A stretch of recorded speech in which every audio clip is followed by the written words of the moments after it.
So I want to welcome you. So Dr. Helen Sue, I want to welcome you to A Tribe Called Dhillon podcast. I'm Angie Dhillon. And I'm Rose Dhillon. And I'm Alvin Dhillon. And I just want to Oh, absolutely. And I just want to confirm you're a licensed clinical psychologist at Stanford University and also author of the Healing Trauma Workbook for Asians American. Is that correct? Perfect. And can I get you to tell us a little bit about yourself, how you got into this line of work, psychology? Yeah. I think my great loves were writing, dancing, and just being interested in people my whole life. And this one seemed somewhat more practical for a career perspective. But psychology was really the one area of study where I never got bored. And that I actually felt I was doing something useful and helpful for people. So that I realized is a sweet spot. Like sometimes people make money, but they don't feel great about what they do, or vice versa. So I've been very lucky to be in a field of work that is very much about helping people to find their own strengths and heal. It's kind of a misunderstanding. People think that it's therapists that heals people. It's really like we're just guides for that process. And I've been doing it now for more than 20 years. Wow. Well, you look like 20 yourself, so that's amazing. You're going to have to tell us you're going to have to tell us some of your beauty secrets afterwards, because you look 20 yourself like you're going to university. Yeah. Thank you. I blend in with the Stanford students, but Oh, that's excellent. Now, we have a segment that's called Win of the Week, where we highlight something positive that happened to us in the week, just to kind of keep the positive vibes going. You are our guest. Can I get you to share something positive that happened for you this week? Yeah, I love that idea. Kind of similar, 2 different people messaged me to tell me that they were going to use my workbook with their own community. So one is a Thai American social worker and the other is a Korean American therapist. And I just really love that they're taking it and kind of making it their own to do something positive in their own community. Yay, that's awesome. Yeah. Rose, you want to go next? Yeah. All right. So, I'm in school as well for my day job, podcast in school. And last night I wrote my final exam for the last course where, there's a number of courses, but some of them have papers and then some have exams. So this last night was the last one that I wrote my exam. And I had this thing where I started doing where I have to pass the exam on the first try. Because for some reason, I started doing that. And I built it up and I was like, I have to carry that momentum. And so I'm very happy to announce that last night I passed operations management on my first attempt. And I'm almost there. I still have a few more courses to go, but it feels really good. I'm almost at that home stretch. Good job, Rose. Thank you. Al, what about you? Mine's been a running joke / win for a long time, but I told myself I was not going to talk about this win again, but it's such a huge win that it just happened last night that I was like, I'm going to talk about it. So I've been in the middle of renovating my parents' house, and the last phase was the entire upper floor of changing old carpet to laminate. And it was a big step, and we got to that step. And just this week, just seeing like how much work it was when we took the carpet out, and the guy was like, this is going to take like 35 bags of cement to level this place. And it did take about 30 bags of cement, and watching them put it together, and the laminate we chose, and they literally finished it last night at like 8 p.m. and it looked amazing. And I was like, I have to use this as my win. I was like, this is too good. I was so excited I couldn't go to sleep. I was walking around at 1 a.m. just like admiring the work. Oh, that's excellent, Al. Yeah, the renovations, Dr. Sue, have been going on for, I think, over a year at my parents' house, and they're living in it. And, the renovations are happening. And I learned something new about myself and about everybody else. Living in a renovation is like, never to do something that big and live in it. But you had no choice, right? Like, what are you going to do? Yeah. Yeah. My win is really good. I have been keeping up the momentum of being off refined and processed sugar. So I am in my 40s. I'm experiencing perimenopausal symptoms and all that jazz. And a big part is your diet. You have to change your diet. So I actually made these peanut butter energy balls. There's absolutely no processed sugar in there, lots of nuts, and they turned out delicious. So that is a big win for me. I think what we have to realize now is our schedules are always so busy. So it's making the time for healthier options. So, when you do it and you accomplish it, you feel amazing. So now I'm like, okay, well, what else can I make now? Awesome. Yeah. All right. Now let's get into Dr. Sue. I want to know everything there is to know about trauma, the work that you do, because to me, it is so fascinating. And it is also so rewarding. You are helping and you're changing lives. But I do want to ask you a question here because I have been following your work. And I understand that you actually started your career in hospice. Is that correct? Mm-hmm. That was my very first training site. Okay. Can you speak a little bit about hospice? Because then I know that you made the transition now to helping younger folks and why that was and how that happened. Mm-hmm. I think the thing that was appealing to me about hospice, and then I had done some geriatric work too, is it is actually an inevitable life stage. And I think in the US, culturally, people don't like to talk about it or think about it, but actually it's like, well, this is a very natural life stage, right? And like, let's talk about it. Things don't have to be scary, even if they're difficult. And how do we help people through? And so hospice work was a lot. My role was actually with the grievers. So every week, literally, we'd get a list from the nurses of who passed that week, and we would follow up with their families and make sure that they were connected to whatever kind of supports they needed. So again, it's meaningful work. It really makes you think about the big issues in life. And, I've had people say, like, isn't it depressing to do this work? And I'm like, I was thinking that. Sometimes it is, but it really we also get to see incredibly beautiful things sometimes, very private things. And it definitely is a constant reminder to not sweat the really small, frivolous, silly things. And be grounded in like, yeah, these are the things that really matter. And so that's how it started. And I really like working with elders, but my graduate program has a requirement that you're forced to work with a wide variety. And so if initially working with children, I was kind of like, I had to. And then I really did realize like, well, I'm kind of good at it. And if we helped people when they're younger, we'd probably spare a lot of suffering later. So started to work with younger populations. And right now, college, because we have graduate programs, my current students are anything from 17 years old to about 45. And so it's a really nice range, and just so much goes on in life in those stages. And so it's a really important time to maybe get support when people are making major life decisions. Question for when you were during the hospice time, what was like kind of a theme or a pattern that you saw amongst the grieving folks? Like, was it regret? Was it like anger? Like, what was it that you saw? Like, kind of like, oh, I can see a pattern here. That's such a good question. I would say one thing we noticed though was that they had trouble getting support from their community. That was really consistent. Just people didn't know what to say. You know, I think people want so bad to be helpful, but comforting someone who's lost a loved one isn't the same as any other kind of comfort, right? You can't fix it. You can't make it better. You just need to be there to accept and hold something really, really, really hard. And people are really bad at that. I am terrible at that. I can tell you. Yeah. People want to make it better. And so sometimes people would be like, I feel like people are avoiding me, or I'm like the Debbie Downer in every room, you know, or after the first month, nobody wanted to talk about it anymore, but I still want to talk about it. So socially, that was really hard. And I think that's very, very cultural, right? That we're just not good at it. We don't have practice. I was born in Taiwan, and it's a little different in the sense that it's like a regular thing to bring things to an altar. There's a national holiday where everybody goes and like visits ancestors and graves, and we talk about people who are gone. And so it's like more normal. And that helps people cope with something really hard when everybody can talk about it. Wow. But the other thing about your question is, yeah, there were people with a lot of regrets. Like, why did we spend so much time working?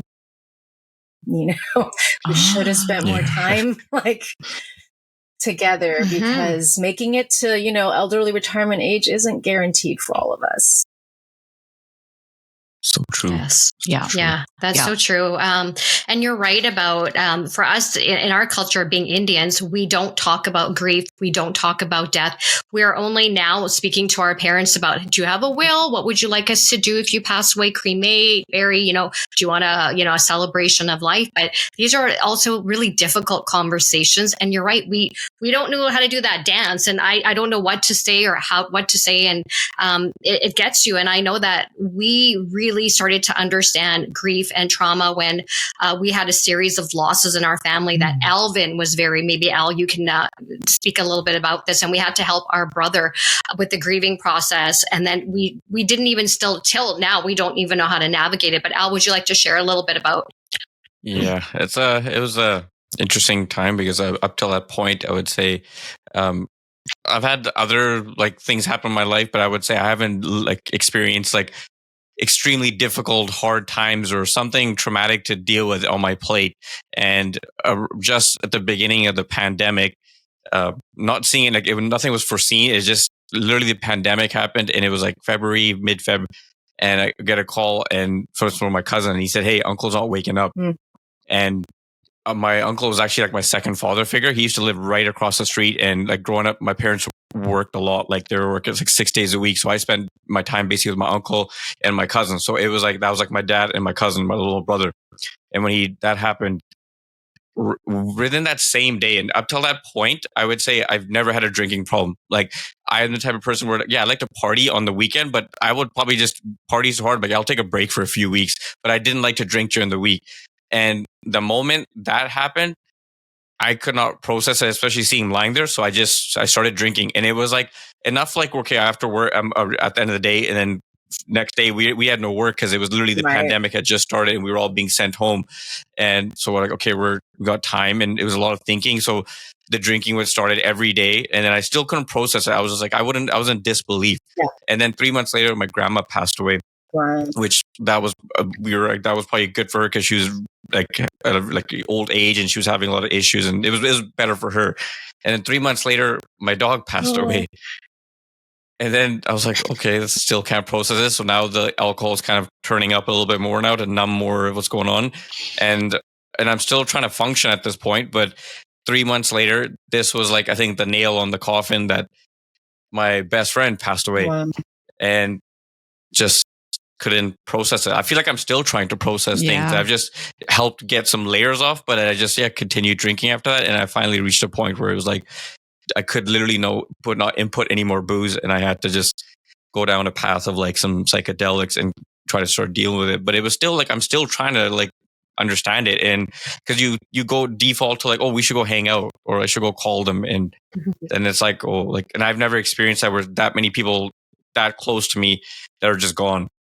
And I was okay. And then on top of that, I feel another role model or my favorite artist, Nipsey Hussle, he passed away during that time too. And I was I feel everyone that was connected to me, that I was just and you just felt you're alone on an island, and I don't know how to cope with this, but except for booze just helps me just calm the mind down, but it's really not doing it. It's hurting you more than you think it's helping you. Yeah. That's so much. It is. And it's a tsunami of stuff for you all at once that I think normally maybe that would be spread out a little better. And, yeah. And, when I ask people about their coping mechanisms, that includes drinking, right? I said, some of our coping, they all help. They really do help us survive. It's just that some of them over time are constructive, and then some of them over time, then become part of our problem. But yeah, this processing thing, it takes time. It takes support. How do you integrate so much that's unimaginable into your life and your brain? When people talk about what is a crisis, and it's well, it's anything that could happen to you that overwhelms your current coping, which is also why what's a crisis or what's a trauma might be a little different for each person. And sometimes people struggle I wouldn't react to that way. And it's well, yeah, but we're all different. Our own personal history of loss, our own strengths, how that much this affects, I've never in 20 years of practice seen so many young people having pretty serious existential crises as I do now. Because it feels like the structures of our society have been kind of falling apart, like everything that happened in the pandemic, all the people we lost, feeling like you can't trust any politicians. There's like all these wars starting again. The environment's terrible. Like it's very, very scary and easy to become very overwhelmed right now. And then we always say, well, when new things happen to you, you have to build new coping like things to add to your toolbox, but that's really hard. And most of us will always default to like our one or two favorites. Interesting. Yeah. Dr. Stu, with the students at Stanford, are you seeing any, I guess, demographic, or are you seeing any, gender, whether it's male or female, having issues with mental health? And, is it like women are struggling more than men, or vice versa? Do you see any sort of themes coming out where one gender is struggling more than the other? Mm-hmm. I don't think we see a difference in terms of who we see for service. And if anything, I'm actually kind of encouraged by how many younger men are much more willing to self-reflect and work on themselves than, say, like our dad's generation. It's just become more acceptable to be like, you know what, like this is a thing I can work on, Whereas I think some of our older generations, especially if they're immigrants, there's just such a defensiveness, total inability to admit any fault. And it's like, well, then you're going to get really stuck. So we do see many more young men entering therapy of their own will, which is, I think, a beautiful thing. Right. It's like facing a problem head on. Everybody seems to have variations of anxiety issues. That's the top issue. And then a lot of the other things like depression, substance abuse do vary a lot upon like life events, right? I always say like we all have our little vulnerabilities and we generally manage, but then sometimes so much happens to us or we find ourselves in a place that we lose that balance and get overwhelmed. And I also remind people, think of it that way. It's not like you've had some kind of permanent change. Even talking about post-traumatic growth is a new idea for a lot of people. But that I tell students, remember that we have seasons in life. There are going to be very hard seasons, but they don't, the winter isn't forever. How do we get through? But yeah, so other than that, with gender, they all come with anxiety. They all come with situational adjustment things.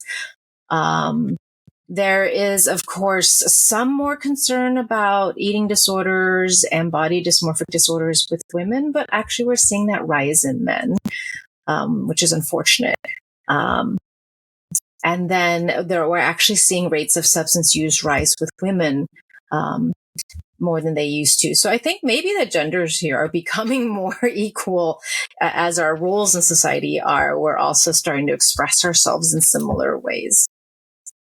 And then what about racially? Are you seeing that different too? Like, is there certain, races that are struggling more than others? I'd say different.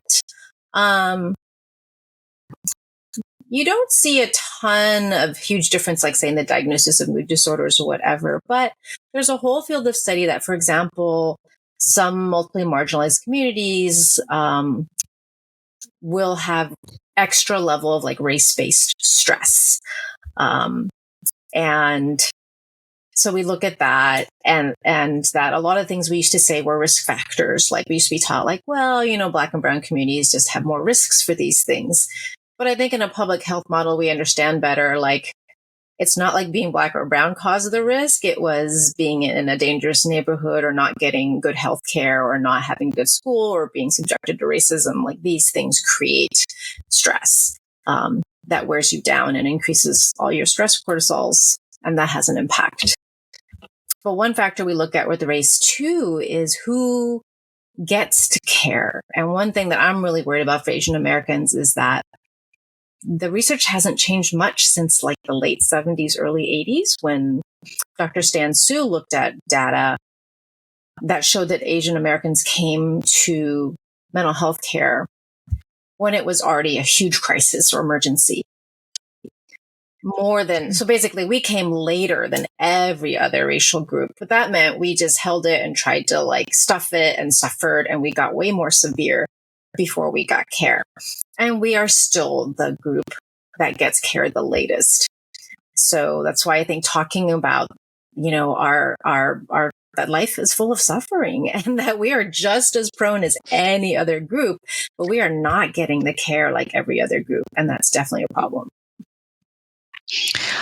That's very fascinating because I was listening to, I'm going down my own journey of self-discovery and healing. I always say that I think something really bad has to happen in your life, unfortunately, for you to want to face it. And so for me, was going through a divorce was a really, really painful time in my life because as a, South Asian, my identity is based around, being someone's wife, being a mother, being a daughter-in-law. And so when all of those were stripped away from me, I was like, who am I and what am I going to do? So that became the catalyst for me to start doing my own healing, which it became a great thing because it forced me to start, reading books from, Paul Conti and then looking at Gabor Mate and The Body Keeps the Score. It really took me down that path. But I was listening to a podcast and Paul Conti had said, he's talking about immigrants and when they come into the country and how they have to assimilate and how much trauma that causes them because they don't realize that they're in a new place, new environment, they're different skin color, they don't fit in. And I started thinking about my parents and I was like, oh my God, that's probably exactly what more my dad than my mom, because my mom didn't necessarily want to move up the corporate ladder and do all that, but my dad did. And I now looking back thinking some of my traumas are also coming from generation trauma where my father and mother faced that. And then unfortunately not realizing it, passing that down. So I was just hoping that maybe you kind of could speak to some of that. Mm-hmm.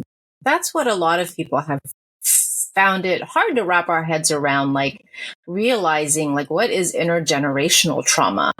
And that trauma is like a multidimensional object that I think even when I was taught in school, people tried to explain trauma it's like a soldier goes to war or you got in a bad car accident, like discrete incident trauma. And that exists, of course. But for many of us, it is, it could be attachment, relationship trauma, which can be one of the most painful things that happen. It is intergenerational trauma, things that have happened before we were born, oftentimes. A lot of us with families with immigration or refugee histories or colonialism, it's a huge impact. I just went to an event where there were a lot of Japanese Americans who, their parents or grandparents were locked in internment camps. And never talked about it. And yet the kids still grew up with this feeling of unease and unhappy with their identity and didn't really understand what, that we transmit things whether we know it or not, which is why taking on that, the brave and hard work of self-reflection and looking at ourselves, right, can be really fruitful because the very survival skills that helped us maybe survive a really hard time, when we get rigid and we can't evolve, then they actually become harmful. So yes, a lot of things helped our parents maybe survive a war or an immigration or a hostile workplace, but then they're not really good ways to function maybe in the family or for the next generation. Mm-hmm. Dr. Sue, in your years of experience, if grief and trauma is left untreated, what are the ramifications down the road if we just don't want to deal with it and we just keep putting it, holding it in? Yeah. Well, if you think about it, every culture in the world has some kind of rituals to acknowledge and process really hard things, right? Why do we build memorials to things? Why do we have ceremonies and memorial services and celebrations? It really serves a very important function, both for our internal processing as well as in a community. Hey, we should all acknowledge this, it's so hard. I think about even the small, something that seems small, Evelyn, you mentioned that your dog had died. My number one most popular YouTube video is about pet grief because so many people who've lost their pet feel so invalidated. Because people are oh, but get a new cat, get a new dog, and don't don't know how to hold, like, but you really loved this creature and it loved you, and that's meaningful. And how do we sort of process and honor this, right? Before we can heal and move on, we need to do this. Otherwise, yes, we do hold things in our bodies. Sometimes literally there's an entire field of study about like epigenetics and such, which is beyond my expertise, but that exists. And then also just the ways that we pass things on, psychologically to one another, that some of the symptoms, like of technically the diagnosis of post-traumatic stress disorder, right? They feel like things that people don't know how to control, like I'm hypervigilant, or I disassociate, or my sleep is bad, or all these things that it's not like we're intentionally doing it, but it's because we've held all of this in our bodies and it's just coming out in all of these ways. I like that. And I just want to piggyback because you said the thing about Alvin and healing with the pet. And that was something I wanted to kind of transfer to relationships, because when I was going through my separation, I couldn't believe how many people were like, so are you dating? Like, why are you not dating? Move on. And I was like, my whole world just fell apart. Like that's the last thing I'm thinking about, but I couldn't believe how many people were kind of like, that should be the normal next step. And it wasn't people who had been through a divorce. I'll say that. It was people who were married that had passed it on. And I was wanting, I think our viewers would love for you to speak to that, like how important it is to heal when you come out of a relationship and not just like replace the cat, replace the dog, replace the human. Yeah. Right. I think, again, especially here, but also some Asian cultures too, there's a real, like, let's fix it. Like, I don't want to talk about it. I'm not comfortable talking about it. So let's just fix it. And then everything will be fine. And I kind of make fun of my own community. Like, I joke about, like, we will almost literally die to save face, right? As long as it looks fun on the outside, we're good. When we know, no, often we are miserable,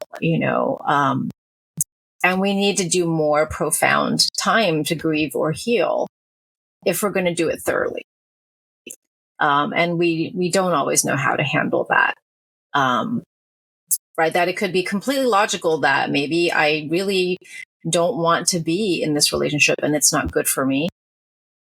And it's still something I grieve. A good friend, had a very negative divorce, was treated very badly by her ex. Many years later, he had remarried. But when he died, she still grieved. They had built a life together. They had children together. Yeah. And people are like, why are you sad that he died? And it's like, what do you mean? We're complex, multi-layered people, and we should create space for that. Plus, people should ask. Sometimes people try to give you what they want, but it's not what you want. Like, one of the simplest tips I tell people is, can you just check in with somebody and be like, hey, do you just want me to listen? Like, do you want to vent, or do you want advice, or do you want distraction, or do you want comfort? Because often we try to give people the wrong thing and then we just upset them more. I love that, because that's what I started doing. I'm very difficult and very bad at when people are going through grief, even though I've gone through it. I just never know what people want to hear. But yeah, I started doing that with a friend recently, where I was like, okay, well, what do you want here? Like, do you want to just, complain about this? Or do you want me to give you my advice? Or like, what is it you want? And I always find that I would start off with like just listening, and then I get frustrated by like minute 30. And I'm like, all right, I need you to man up now. Okay. You got to man up, and you got to toughen up. Like, I always end up going into like advice mode. And I don't know if that's just like my default setting of like, okay, you can cry over it as much, but I also want to make sure that you're still like, I'm hanging up the phone and giving you at least some tools before, letting you just complain about things. Mm-hmm.